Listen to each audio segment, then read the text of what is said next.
প্রিয় দর্শক, আপনাদের সকলকে আমন্ত্রণ জানাচ্ছি বাংলা ট্রিবিউনের এই অনুষ্ঠানে। আশা করি আপনারা সবাই ভালো আছেন। দেশের এই যে পরিবর্তিত রাজনৈতিক পরিস্থিতি, যে পুরো দেশে এখন মানুষের মধ্যে কিন্তু এক ধরনের গুমোট পরিস্থিতি অতিক্রম করে যাওয়ার পর যে অবস্থাটা তৈরি হয়, মানুষের মধ্যে একটা তীব্র আশাবাদ, নতুন কিছু ঘটবে, একটা মাথার উপর চেপে থাকা দানবের বিদায় ঘটেছে, এরকম একটা পরিস্থিতির মধ্যে আমরা এখন অবস্থান করছি। সামনের দিনগুলিতে কি হবে? আমরা যে প্রত্যাশা নিয়ে ডক্টর ইউনূসের অন্তর্বর্তীকালীন সরকারকে ক্ষমতায় বসিয়েছি, তারা কি আমাদের সে প্রত্যাশা পূরণ করতে পারবে? অথবা বিপরীত দিকে আমাদের প্রত্যাশাটাই বা কি? আমরা আসলে ওনাদের কাছে কি চাচ্ছি? আমরা কি ধরনের সংস্কার চাচ্ছি? অথবা আমাদের যে রাজনৈতিক দলগুলো আছে, প্রধান যে রাজনৈতিক দলগুলো আছে, তারাই বা কি চাচ্ছে? এই বিষয়গুলো সম্পর্কে একটা ধারণা পেতে আমরা দেশের প্রধান রাজনৈতিক দল যারা আছে এখানে, তার মধ্যে প্রথম যার নামটা আসে সেই বাংলাদেশ জাতীয়তাবাদী দল বিএনপি, একজন কেন্দ্রীয় নেতা, বিএনপির ভাইস চেয়ারম্যান জনাব আসাদুজ্জামান রিপনকে আমাদের অনুষ্ঠানে আমন্ত্রণ জানিয়েছি। জনাব আসাদুজ্জামান রিপন, আশা করি আপনি আমাকে শুনতে পাচ্ছেন। জি জি মাসুদ, আপনাকে শুনতে পাচ্ছি। আমি মূল আলোচনায় যাওয়ার আগে আপনার কাছ থেকে আপনার একটা ব্যক্তিগত অভিজ্ঞতার কথা জানতে চাচ্ছি যে 5 অগাস্ট যখন শেখ হাসিনা সরকারের প্রধান শেখ হাসিনা দেশ ছেড়ে পালালেন, সেই মুহূর্তে আপনার অনুভূতিটা আসলে কেমন ছিল? এটা যে একটু সংক্ষেপে বলেন, তারপরে আমরা মূল আলোচনায় যাব। ধন্যবাদ আপনাকে। ওনাকে যে পালাতেই হবে ব্যাপারে মাসুদ, আমি খুবই নিশ্চিত ছিলাম। আপনি খেয়াল করে থাকবেন, আমি বেশ কয়েকটা টক শোতে কিন্তু বলেছিলাম তাকে কিন্তু যেতেই হবে, যাওয়া ছাড়া তার অন্য কোনো অল্টারনেটিভ ছিল, কারণ তিনি তার পাপের ঘোড়াটা একেবারে 16 কলা পূর্ণ করে ফেলেছিলেন। এই ছাড়া ওনার কোনো অল্টারনেটিভ ছিল না। এবং ওনার মধ্যে এমন একটা আপনার অহংকার চলে আসছিল, এমন একটা মিথ্যা বিশ্বাস চলে আসছিল যে উনি মনে করছেন ওনার পুলিশ দিয়ে, ওনার প্রশাসন দিয়ে, ওনার যে আপনার অর্গানাইজ যে প্রশাসন, পুলিশ এবং আদার আপনার ল এনফোর্সিং এজেন্সি যেগুলো আছে, তাদের সহযোগে তিনি ক্ষমতায় টিকে থাকতে পারবেন। কিন্তু জনরোষে এমন পর্যায়ে গিয়েছিল গত 16 বছর ধরে, হঠাৎ করে বলা যেতে পারে একটা বাস্ট হলো। এই যে আমাদের ছেলে মেয়েরা যে আন্দোলনটা করলো, শুরুতে কোটা ছিল বটেই, এবং তারপরে কিন্তু আর এটা কোটার মধ্যে সীমাবদ্ধ। মানুষের অধিকার বঞ্চনা বোধটা এটা কিন্তু ভীষণ।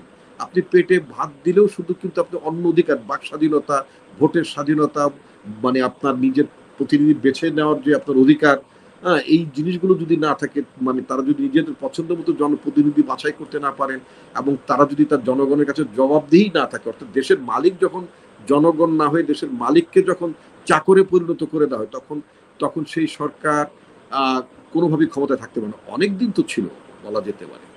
জি, এখন যে নতুন যে সরকারটা হয়েছে, যে অন্তর্বর্তীকালীন সরকার, যেটা ডক্টর ইউনূসের নেতৃত্বে হয়েছে, এই সরকারের উপদেষ্টা পরিষদ গঠন করা হয়েছে, এক দফা আবার নতুন করে উনি সম্প্রসারণ করেছেন, একটা পোস্টে পরিবর্তন করেছেন। এই যে ঘটনাগুলো ঘটেছে গত 10 দিনে, 10 দিন কোথায়, প্রায় তো 15 দিনই হয়ে গেল, গত 15 দিনে, 2 সপ্তাহে। তো এই সরকারের কর্মকাণ্ডে নিয়ে মূল্যায়নের আগে আমার বক্তব্য, এই সরকারের কাছে আপনাদের আসলে প্রত্যাশাটা কি? আপনারা এদের কাছে কি চান? বিএনপির পক্ষ থেকে বিএনপি কি চায়?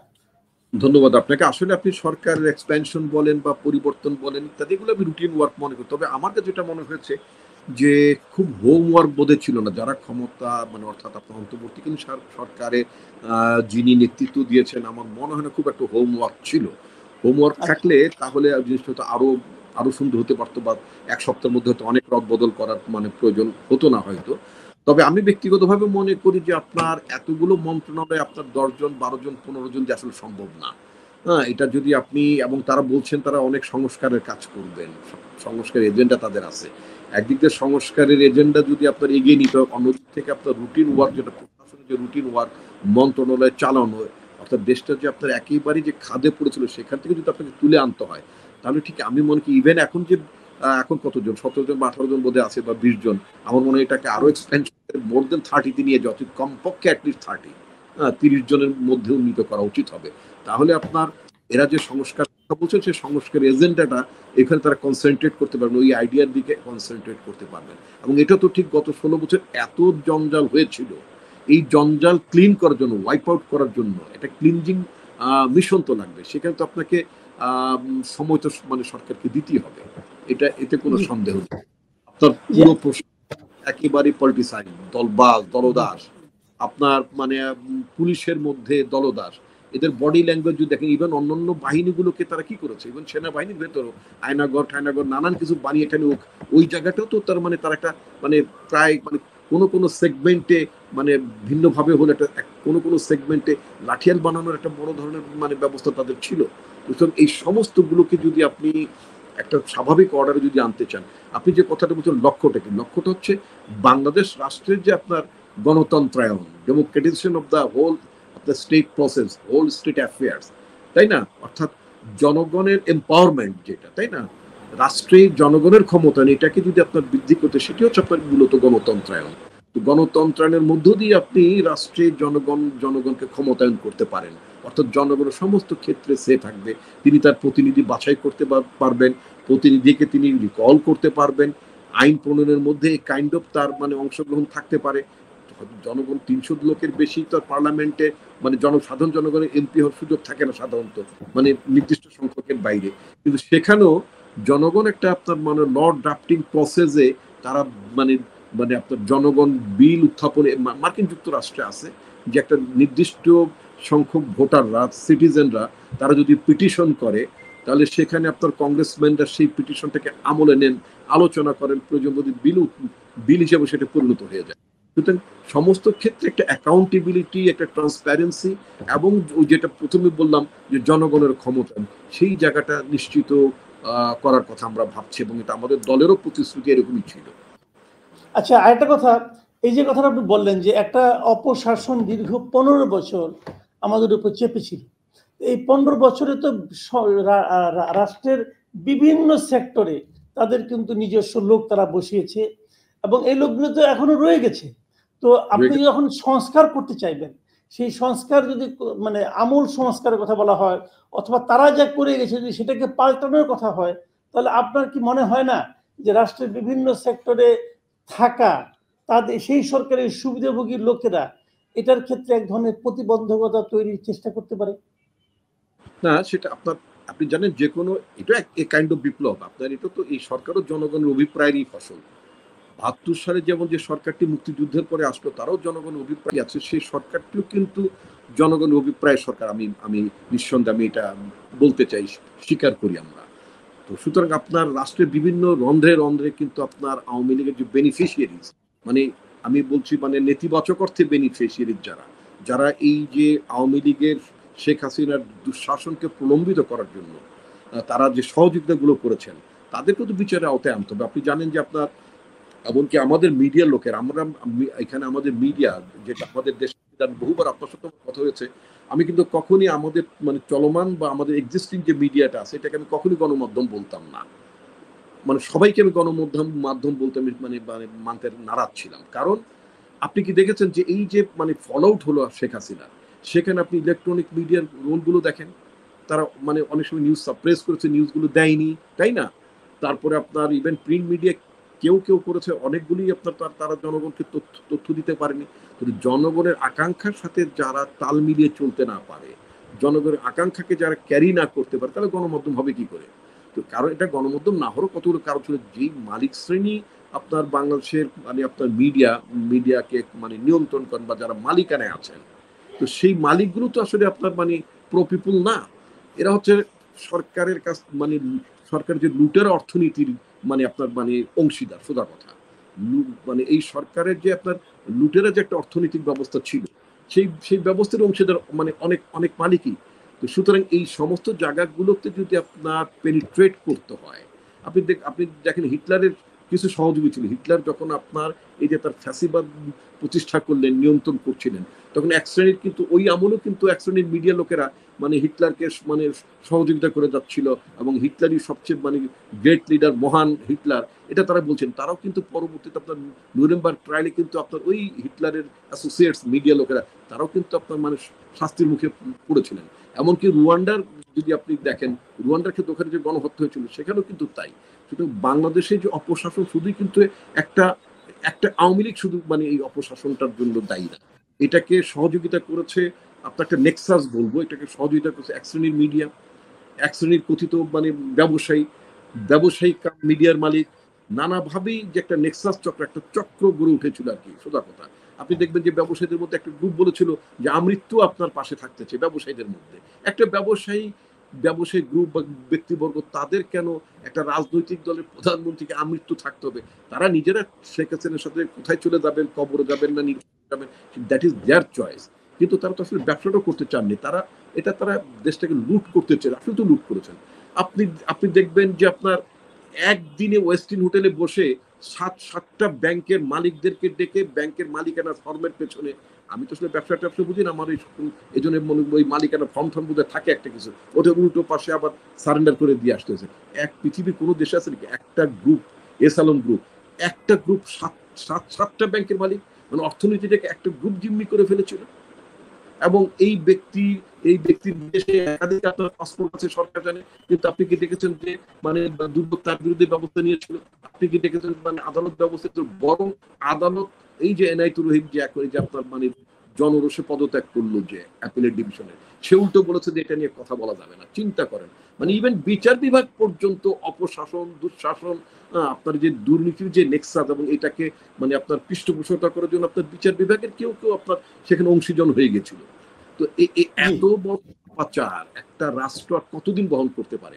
এটার তো একটা অনিবার্য আপনার ফল আউট হবে, এবং সেটাই হয়েছে। এবং আরেকটা কথা, আজকে আমরা একটা পরিবর্তন দেখলাম, বড় পরিবর্তন।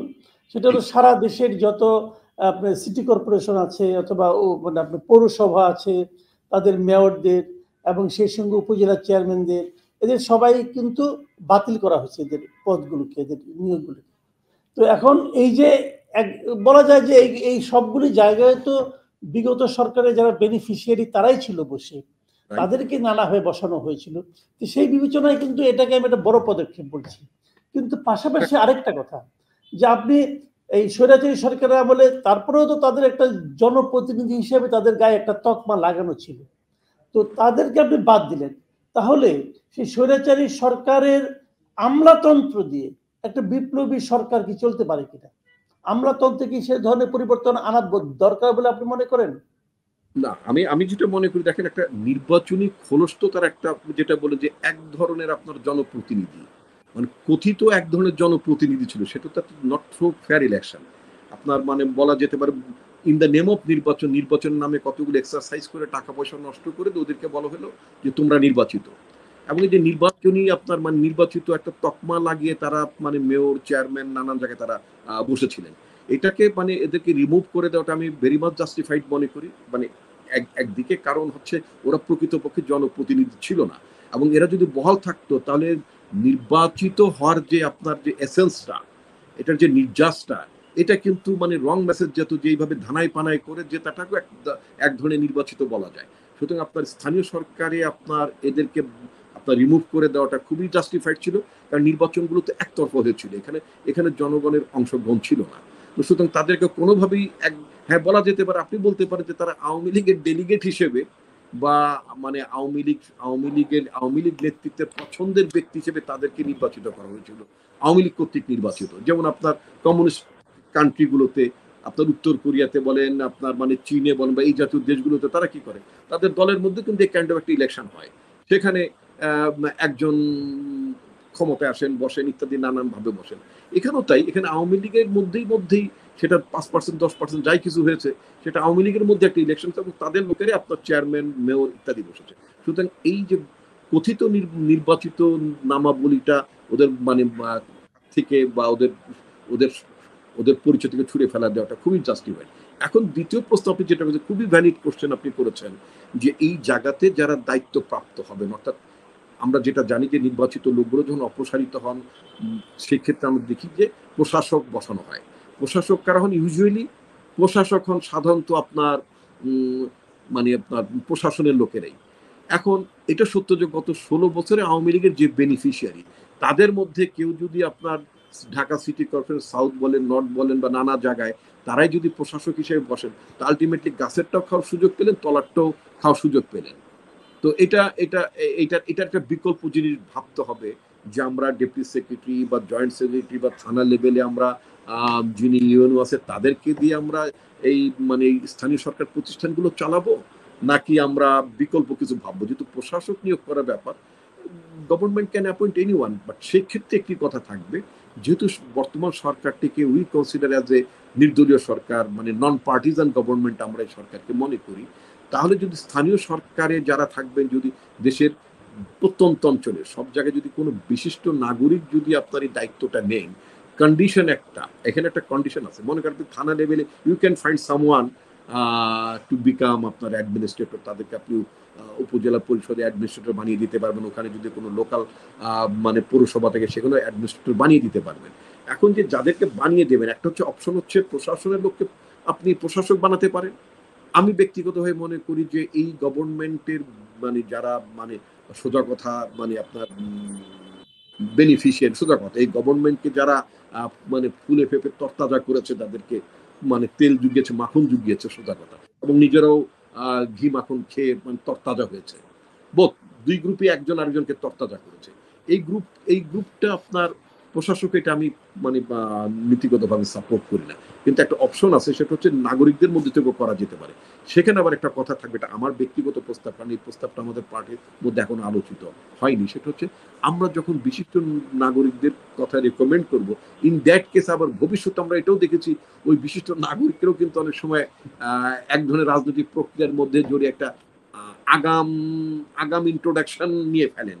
সেক্ষেত্রে একটা কন্ডিশনটা থাকতে হবে, যদি এরকম করেন ডক্টর ইউনূসের প্রশাসন মানে তার সরকার যদি ধরে নাম যে ঢাকা সিটি কর্পোরেশন একজনকে বসালেন, ধরুন সে ফর এক্সাম্পল আপনাকে প্রস্তাব দিলেন, আপনি মনে করেন দেশ একটা সংকটের মধ্যে আছে, well I can serve Dhaka city corporation, south or north, what ever, কিন্তু সেখানে আপনাকে একটা প্রতিশ্রুতি দিতে হবে ইন এনি ওয়ে পরবর্তী যে নির্বাচন হবে, পরবর্তী নির্বাচনে আপনি অংশ নিতে পারবেন না। অর্থাৎ একটা মানে অর্থাৎ যদি আপনি যদি হন মানে মানে সেন্সটা হচ্ছে একটা এক ধরনের কেয়ারটেকার সিস্টেম যদি হয়, যিনি কেয়ারটেকার হবেন তিনি পরবর্তী নির্বাচনে তিনি অংশ নিতে পারবেন না। এই কন্ডিশনটা অবশ্যই ইম্পোজ করতে হবে।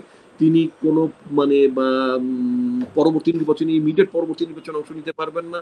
দ্বিতীয়ত হচ্ছে যে আপনার শোনা কথা, বিভিন্ন রাজনৈতিক দল হওয়ার যে একটা প্রক্রিয়ার কথা আমরা শুনি এখন, না সময় মতো যেগুলো শুনি, এইসব কোনো প্রক্রিয়ার সাথে এই ধরনের প্রশাসকদেরকে যুক্ত করা যাবে না। জি জি, বুঝতে পেরেছি। তা আপনি আর একটা কথা জানতে চাচ্ছি, যে এখন একটা প্রশ্ন উঠেছে যে তারা রাষ্ট্রীয় কিছু কিছু নীতি, কিছু কিছু নিয়মের তারা সংস্কার করতে চাচ্ছে। কালকে প্রধান উপদেষ্টাকে বলতে শুনলাম, উনিও কয়েকটা সেক্টর দেখালেন, যে প্রশাসন, আইন শৃঙ্খলা, নির্বাচন ব্যবস্থা, তারপরে গণমাধ্যম, এগুলোতে উনি সংস্কার করতে চান। মানুষের মধ্যে গণতান্ত্রিক চেতনা যাতে সংস্কার হয়, মানবাধিকার, এগুলো আলোচনা হলো। আবার এর পাশাপাশি আমরা দেখেছি কিছুদিন আগে আপনাদের দলের পক্ষ থেকেও রাষ্ট্র মেরামতের কিছু মানে আপনার দফা দেওয়া হয়েছে, কিছু কিছু প্রস্তাবনা দেওয়া হয়েছে। তো রাষ্ট্র মেরামতের যে প্রস্তাবনাগুলো দেওয়া হয়েছে, আমার বক্তব্যটা হলো যে এই মেরামতটাকে আপনারা এখন কি ভাবছেন? এটা কি এই অন্তর্বর্তীকালীন সরকারই শুরু করে দেবে, নাকি যদি কখনো আপনারা নির্বাচিত হন তখন শুরু হবে? মানে আপনারা এই রাষ্ট্র মেরামতটাকে কি আপনাদের নিজেদের হাতে রাখতে চান, নাকি যদি কেউ করে যেই করুক, করলে আপনাদের কোনো আপত্তি নেই, এই ধরনের কিছু একটা আছে?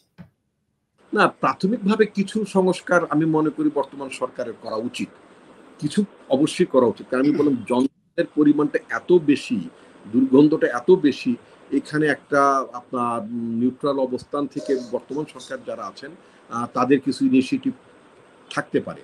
তবে যেটা হতে পারে সেটা হচ্ছে যে আপনার, আমি তো মনে করি এই সরকারটা হচ্ছে জনগণের অভিপ্রায়ের সরকার, অর্থাৎ ছাত্র জনতার উত্থানের মধ্য দিয়ে তো সরকারটি ইনস্টল হলো, তাই না? সুতরাং ছাত্র জনতারও তো একটা আকাঙ্ক্ষা আছে। দেশটা তো আলটিমেটলি পলিটিক্যাল পার্টি, পলিটিশিয়ান, তারাই তো দেশটা চালাবেন ফাইনালি। এই দেশটা তো আপনার রাজনীতি মুক্ত বা রাজনীতি বিযুক্ত অথবা রাজনৈতিক নেতৃত্ব শূন্য আপনার মানে বিশেষ বিশেষ লোকজনই আপনার মানে দেশটা চালাবেন, সেটা হতে পারে না। পৃথিবীর কোনো দেশই সেটা হয় না। তো সেই ক্ষেত্রে যেটা বলা উচিত, আমি মনে করবো ছাত্ররা যেটা করতে পারতো, এখনো সময় ফুরিয়ে গেছে তা বলবো না, সেটা হচ্ছে স্টেক হোল্ডার্স, মানে যারা এই আন্দোলনের সাথে, মনে রাখতে স্টেক হোল্ডার কিন্তু আমরাও। 16 বছরে আমাদের এই আন্দোলনে সংগ্রামে ইনভেস্ট হয়েছে, আমাদের অসংখ্য নেতা কর্মী জীবন দিয়েছেন, কারাগারে গেছেন, লক্ষ লক্ষ নেতা কর্মী আপনার সাজাপ্রাপ্ত হয়েছেন। আমার মতো মানুষ, আমারও কিন্তু 26টি মামলা রয়েছে, এবং এর মধ্যে প্রায় 6টি মামলা কিন্তু আমি ট্রায়ালের মুখে ছিলাম। এবং এই এই যে আপনার মানে খুনি হাসিনা সরকার যদি আরো কয়েক মাস যদি ক্ষমতায় থাকতো, তাহলে আমারও বছর 30 জেল আমারও হয়ে যেতে পারতো। এবং মানে সেটা আমি জেলেই বাকি জীবনটা কাটাতাম না কোথায় কাটাতাম আমি জানি না। আপনি বলেন যে অনুভূতিটা খুব ভালো, যে অ্যাটলিস্ট আমাকে আগামীকালকে সকালবেলা ভোরেই আদালতে ছুটতে হয় না, এবং আমাকে ওই মানে হাজিরা দিতে হচ্ছে না, আমাকে নির্দোষ বলতে হচ্ছে না। তারপরে আমি যতই নির্দোষ বলি, আমি তো, আপনি জানেন আমি তো ডিফেন্ডার, আমি শুধু একটি শব্দে আমি আদালতকে বলেছিলাম, আমি একটি শব্দে আমি নির্দোষ সেটা বলবো না, কেন আমি নির্দোষ, কিভাবে আমি নির্দোষ সেটা আমি এক্সপ্লেইন করতে চাই। আমি 13 পৃষ্ঠা 14 পৃষ্ঠা করে আমি লিখিত বক্তব্য যেমন আমি আদালতে করতাম, অফিসিয়ালি প্লেস করতাম, দ্যাট হ্যাজ বিকাম আপনার আপনার কোর্স ডকুমেন্ট হয়ে গিয়েছে সেগুলো। হ্যাঁ, সেখানে খুব স্ট্রংলি আরো 1-2 বছর আগে থেকে তো আমি সিটিং চিফ জাস্টিসের বিরুদ্ধে সমালোচনা করেছি, যে গভর্নমেন্টের যিনি চিফ জাস্টিস, আমি বলেছিলাম যে আমি তো মুজিব কোর্টে কোনো প্রতিকার পাবো না। এই যে বিগত ইমিডিয়েট পার যে প্রধান বিচারপতি, তিনি তো আপনার একসময় মানে ছাত্রলীগ করতেন, জাতীয় ছাত্রলীগ করতেন, তারপর আপনার মুজিব কোর্ট গায়ে দিয়ে তিনি 2006 সালে ইলেকশনে অংশ নিয়েছিলেন, যদিও শেষ পর্যন্ত ইলেকশনটা হয়নি, পোস্টারও ছেপেছিলেন নির্বাচনে প্রার্থী হিসেবে তার দলের আওয়ামী লীগের। তো তারপরে 8 সালে উনি আবার মনোনয়ন নেওয়ার পর করে সরকার তাকে 9 সালে বিচারপতি পান, অর্থাৎ মুজিব কোর্ট খুলে তারা হাইকোর্টে গেল, তাই না? তো মুজিব কোর্ট পরিত্যাগ করা বিচারপতি যারা হাইকোর্টে ঢুকেছিলেন তাদের কাছে আপনার ন্যায় বিচার পাওয়ার কোনো সুযোগ ছিল না। এখন বর্তমানে যিনি মহামান্য মানে প্রধান বিচারপতি, তিনি কিন্তু আপনি দেখবেন ক্রম অনুযায়ী এই যে অ্যাপিলেট ডিভিশন যতগুলো বিচারপতি মানে যারা পদত্যাগ করেছে, ইনক্লুডিং চিফ জাস্টিস, তাদের প্রত্যেকের সিনিয়র কিন্তু আমাদের বর্তমান মহামান্য প্রধান বিচারপতি, তাই না? এই যে একটা মানে আওয়ামী লীগ একটা মানে বিচার বিভাগ একটা মানে আওয়ামী ক্রেসি মানে চালু করেছিল, এটা তো একটা মানে সোজা কথা, তাদের ইচ্ছা মতন রায় যাতে দেওয়া যায়, কাকে মৃত্যুদণ্ড, কাকে যাবজ্জীবন, সব এরকম, এটা সিস্টেমটা চলতে পারে না, সোজা কথা। এটা পরিবর্তন দরকার।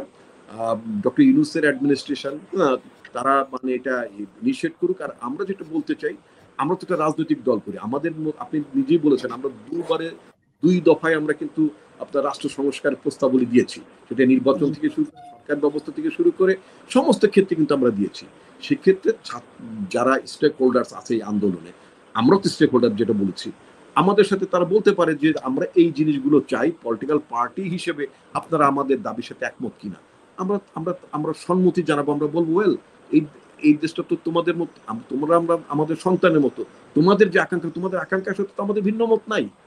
আমরা তো একটা দুর্নীতি মুক্ত সরকার ব্যবস্থা চাই, দুর্নীতি মুক্ত একটা রাজনৈতিক ব্যবস্থা চাই, একটা জবাবদিহিমূলক আপনার মানে রাষ্ট্র ব্যবস্থা চাই। সেটা করতে গেলে আমাদের ছেলে মেয়েরা যারা আন্দোলন করেছে, নতুন সরকার বসেছে, একটা সরকারকে উৎখাত করেছে, তাদের আকাঙ্ক্ষার সাথে তো আমাদের কোনো অমিল নেই। তবে আমি যেটা মনে করি, পলিটিক্যাল পার্টি আছে, তারা তাদের আকাঙ্ক্ষার কথা তারা অফিসিয়ালি বলতে পারে। পলিটিক্যাল পার্টি যদি সেগুলো এগ্রি না করার কোনো কারণ নেই, এগ্রি তো করবেই, কারণ এগুলো তো আমাদের মোটামুটি ডক্টর ইউনূস যে প্রস্তাবলী যা দিয়েছেন, বা যে মানে তো মোটা দাগে বলেছেন যে এই ক্ষেত্রে সংস্কার দরকার, এই ক্ষেত্রে সংস্কার তো আমরাও বলেছি।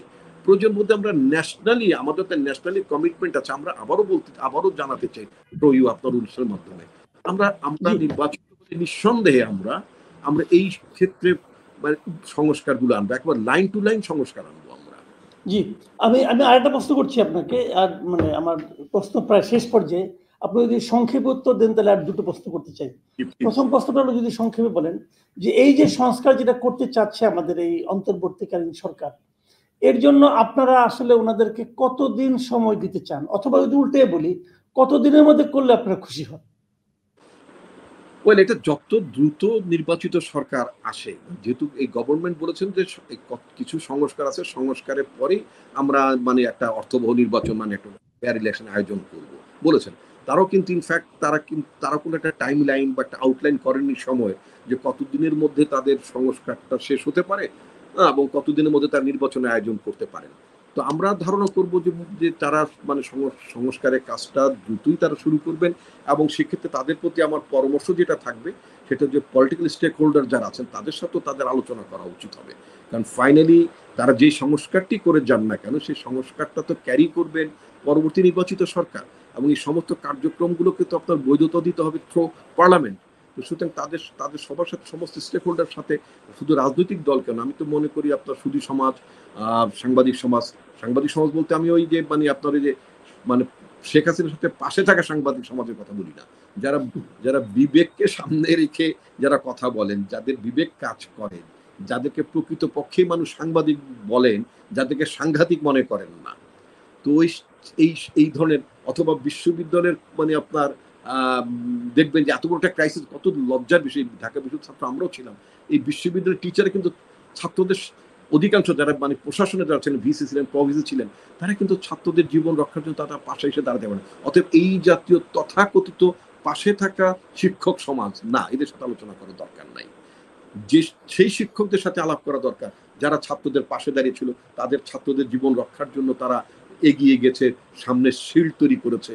এরকম সমস্ত স্টেক হোল্ডার যারা যারা প্রকৃতপক্ষে রাষ্ট্রের গণতন্ত্রায়ন চান, এই সমস্ত স্টেক হোল্ডারদের সাথে বর্তমান সরকারের আমি মনে করি খুব দ্রুতই এক ধরনের সংলাপ শুরু করা উচিত, অর্থাৎ পরস্পর বোঝা উচিত। অর্থাৎ রাজনৈতিক মানে এরাও সরকারকে বুঝতে বুঝতে বুঝতে বুঝতে পারবেন যে সরকার কি চাচ্ছেন, সংস্কারের সেগমেন্টগুলো কি কি হবে, এবং at the same time political পার্টিও কি চাচ্ছে, বা অন্যান্য আমাদের আমাদের সোসাইটির আদার স্টেক হোল্ডার যারা, তারাও কি চাচ্ছেন রাষ্ট্র সম্পর্কে, সমাজ সম্পর্কে, আইন, আপনি যেটা বলেন প্রত্যেকটা আইনের ক্ষেত্রে বলেন, মানবাধিকারের ক্ষেত্রে বলেন, পুলিশের ক্ষেত্রে বলেন, জবাবদিহিতে শুধুমাত্র রাজনৈতিক দলের 5 বছর পর একটা কথিত একটা হলফনামা দেয় মতে 5 বছর পর, কিন্তু ওটা ইনকোয়ারি হয় না, ওটা অ্যাকাউন্টেবল করা না। কিন্তু আপনার আমলাতন্ত্র, পুলিশ এন্ড আদার এজেন্সি, আদার প্রতিষ্ঠান, সমস্ত প্রতিষ্ঠানগুলোকেই তো আপনার জবাবদিহিতার আওতায় আনতে হবে। যদি আপনি ডেমোক্রেসিকে সাস্টেইন করতে চান, তাহলে সমস্ত জায়গাতেই আপনার একটা কাইন্ড অফ অ্যাকাউন্টেবিলিটি আপনার ইন্ট্রোডিউস করতে হবে। তাহলে আপনার বেনজির তৈরি হবে না, তাতে করে আপনার এনবিআর মুখ তৈরি হবে না, বা কেউ মানে রিটায়ারমেন্টের পরে তারও একটা মানে একটা 30-50 মেগাওয়াটের পাওয়ার প্ল্যান্ট চাওয়ার আবদার করতে হবে না। কেন? ওয়াই? আমরা তো এই জাতীয় মানে আমরা অনুষ্ঠানের শেষ প্রশ্নটা আপনাকে করতে চাচ্ছি। আজকে আমরা দেখলাম যে জিনিসটা, যে আমাদের এই দুজন মন্ত্রীকে গ্রেপ্তার করা হয়েছে, আনিসুল হক এবং পলক সাহেবকে, এবং একজন উপদেষ্টাকেও গ্রেপ্তার করা হয়েছে, এবং ওনারা ডিবির কাছে যখন তারা জবানবন্দি জিজ্ঞাসাবাদে তারা একটা কথা বারবার বলেছেন যে ওনারা তেমন কিছু করেননি, যা কিছু করেছেন প্রধানমন্ত্রীর নির্দেশ ক্রমে করেছেন, প্রধানমন্ত্রীর মানে নির্দেশ মানার জন্য এই কাজগুলি করেছেন। তো এখান থেকে আমার দুটো প্রশ্ন। একটা প্রশ্ন হলো যে আমাদের এখানে কি আপনারা এমন সিস্টেম চান যে প্রধানমন্ত্রী যা চাইবেন তাই হবে, মন্ত্রীরা তার আজ্ঞাবহ ভিত্তির মতো আচরণ করবে, এটাই কি গণতান্ত্রিক রাষ্ট্রে প্রত্যাশিত? একটা প্রশ্ন। আর দ্বিতীয় প্রশ্নটা হলো, আপনি কি মনে করেন? একদমই না মাসুদ ভাই, একদমই না। আপনি দেখবেন ইউএস সিস্টেমে প্রেসিডেন্ট ট্রাম্প যখন ছিলেন, তিনি কি ইচ্ছা করলে সবকিছু করাতে পেরেছেন? ওখানকার কংগ্রেসম্যান, সিনেটররা কি তার কথা শুনেছে? ইভেন আপনার ট্রাম্প বলেন, বাইডেন বলেন, ক্লিন্টন বলেন, এর আগে বুশ বলেন, মানে যতগুলো প্রেসিডেন্ট ছিল এবং আছে এখন যিনি আছেন, তারা কি জীবনে কাউকে কংগ্রেসম্যান বা সিনেটর পদে কাউকে মনোনয়ন দিতে পেরেছেন? কিন্তু তারা সেটাও দিতে পারে। That is the system works in that country. এটা সিস্টেমের মধ্য দিয়ে আপনার মানে তারা কংগ্রেসম্যান বা আপনার সিনেটর হিসেবে তারা মনোনয়ন পান, বিল উত্থাপন করেন। প্রেসিডেন্ট মাইন্ড করলো কি করলো না এটা তাদের যায় আসে না, কারণ প্রেসিডেন্ট বিরাট ভাজন হলেও, অর্থাৎ head of the state, head of the government বিরাট ভাজন হলেও পরবর্তীতে নির্বাচন দ্বারা তার কোনো সমস্যার ব্যাপার নাই। যখন একটা সিস্টেমে যখন পরবর্তী নির্বাচনের দলের কোনো নেতা বা প্রার্থীর যখন পরবর্তীতে মনোনয়ন না পাওয়ার থাকে, মানে ভীতি থাকে, তখন কি করে? তখন তেলবাজি করা শুরু করে। মনে কর যদি উপযুক্ত তেল না দিতে পারি। আপনাদের দলের বিষয়ে একটা প্রশ্ন করতে চাই, এটা আসলে আমার শেষ প্রশ্ন। এটা হলো যে গত কিছুদিন ধরে আমরা শুনছিলাম, কিন্তু এই সরকার পতনের আগ পর্যন্ত আমরা বারবার শুনছিলাম যে খালেদা জিয়ার শারীরিক অবস্থা খুবই খারাপ, ওনাকে চিকিৎসার জন্য বিদেশে নেওয়া দরকার, এখনই দরকার, এরকম নানা ধরনের কথা শুনছিলাম। তো এই সরকার তো চলে গেছে আজকে মানে আপনার 2 সপ্তাহ প্রায় হয়ে গেল, 2 সপ্তাহের বেশি হয়ে গেছে, এবং সরকার চলে যাওয়ার পরের দিনই খালেদা জিয়াকে মুক্ত করে দেওয়া হয়েছে। তো খালেদা জিয়ার কে বিদেশে নেওয়ার প্রয়োজন থেকে আপনারা এখনো অনুভব করছেন না? আপনি নিশ্চয়ই বোধহয় জানেন, আমাদের নেত্রী, আমাদের পার্টি চেয়ারপারসন, তিনি কিন্তু এখনো হসপিটালে। ওনার শারীরিক অবস্থার যে মানে আপনার মানে অবস্থার অবনতির যে গ্রাভিটিটা, সেটা যে কোনো পলিটিক্যাল ক্যাম্পেইন ছিল না। আজকে উনি মুক্ত, অথবা উনি মানে হাসিনার রেজিমও নাই, তো তৎসত্ত্বেও কিন্তু তিনি বাসায় ফিরতে পারেননি, কিন্তু আজকে পর্যন্ত তিনি স্টিল ইন হসপিটাল। তো তার শারীরিক অবস্থায় তাকে যদি বিদেশে চিকিৎসা করতে হয়, চিকিৎসা যেতে হয়, তাকে তো একটা মানে আমরা কি এয়ার অ্যাম্বুলেন্স করে পাঠাবো? একটু স্টেবল না করে আমরা তো সেটাও পাঠাতে পারি। তবে তাকে বিদেশে পাঠানোর জন্য সমস্ত প্রস্তুতি আমরা নিচ্ছি। বিদেশি হসপিটালের সাথে কথাবার্তা হচ্ছে, ডাক্তারদের সাথে কথাবার্তা বলা হচ্ছে। এখানকার ডাক্তাররা কি ট্রিটমেন্ট করছেন, ওখানে গেলে তার পেপারস লাগবে, তার বিগত সময় কি প্রবলেম ছিল, কি ট্রিটমেন্ট হয়েছে, তাই না? তো এগুলো সবকিছু রেডি করা হচ্ছে, এবং একটু মিনিমাম স্ট্যাবিলিটি ওনার শরীরে আসলে ইনশাল্লাহ ওনাকে আমরা চিকিৎসার জন্য বাইরে নিয়ে যেতে পারবো। অনেক ধন্যবাদ জনাব আসাদুজ্জামান রিপন। আপনি দীর্ঘ সময় আমাদের জন্য আপনি দিয়েছেন, আপনি ব্যস্ত সময়ের মধ্যেও আপনার কাছে অনেক কৃতজ্ঞতা। প্রিয় দর্শক, আপনারা শুনলেন যে এই আন্দোলনের পর এই যে আমরা যেটাকে বিপ্লব বলছি অথবা গণ আন্দোলন বলেন, যেভাবেই বলেন, যে একটা স্বৈরাচারী শাসক দেশ ছেড়ে পালিয়েছে, এরপর যে নতুন বাস্তবতায় আমাদের জাতি এখন অবস্থান করছে, সেখান থেকে আমরা কিভাবে আরো সামনের দিকে যেতে পারি, এই ব্যাপারে বিএনপির কেন্দ্রীয় নেতা, বিএনপির ভাইস চেয়ারম্যান জনাব আসাদুজ্জামান রিপন তার দলের এবং তার মতামতগুলি ব্যক্ত করলেন। এখান থেকে আপনারা হয়তো ধারণা করতে পারবেন যে দেশের একটা বড় স্টেক হোল্ডার তারা কি ভাবছে। আপনারাও কি ভাবছেন তার সঙ্গে ওনার ভাবনাগুলো আপনি মিলিয়ে নিতে পারবেন, এবং আমরা আশা করি আগামী দিনগুলোতে আরো কিছু পরিবর্তন আমরা দেখতে পারবো। তখন হয়তো আরো নতুন কিছু প্রশ্ন আমাদের মধ্যে জাগ্রত হবে। তা নিয়ে আগামী মঙ্গলবার আমরা আবার বসবো, আবার দেখা হবে। ভালো থাকবেন আপনারা, সকলকে শুভেচ্ছা।